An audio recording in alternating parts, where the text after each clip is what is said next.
আর Sunday. বন্ধুরা, আমি চলে গেলাম শ্রীগুরুর অনুকূল ঠাকুরের আশ্রমে। মনে হলো যে আমাকে বলছে পাশের বাড়ির দিদি, যাই হোক বড় তো, আমাকে বলল।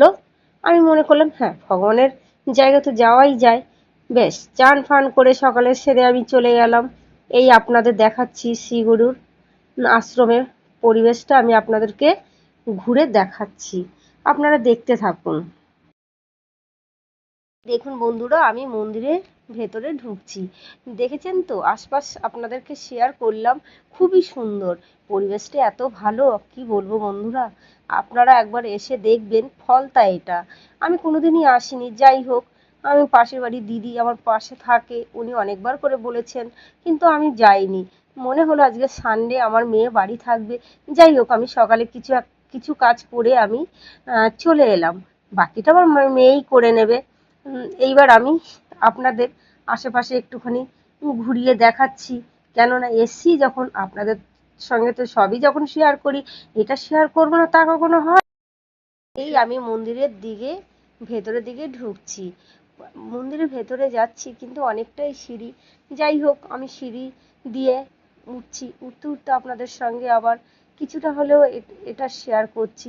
এই হচ্ছে মন্দিরে ঢুকে গেলাম। দেখুন বন্ধুরা, প্রচুর লোক, ভক্ত।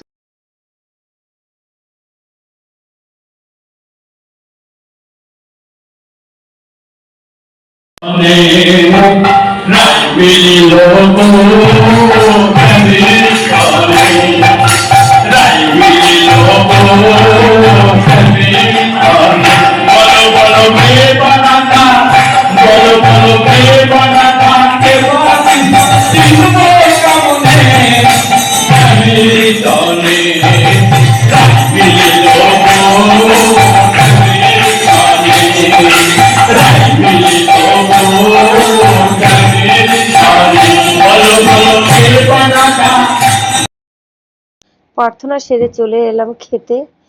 সাদা ভাত, শুক্তো, ডাল, পটল আলু দিয়ে একটা সয়াবিন দিয়ে তরকারি করেছিল।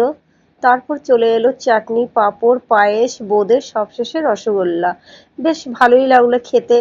আর সবাই একসঙ্গে বসে নিচেই বসে খেলাম, এটা সব থেকে ভালোই লাগলো। যাই হোক, খাওয়া দাওয়া সেরে খাওয়া হয়ে গেল। এইবার আমরা বাড়ির দিকে রওনা দিচ্ছি। যেতে যেতে আমাদের পৈলান মন্দিরটা পড়েছে।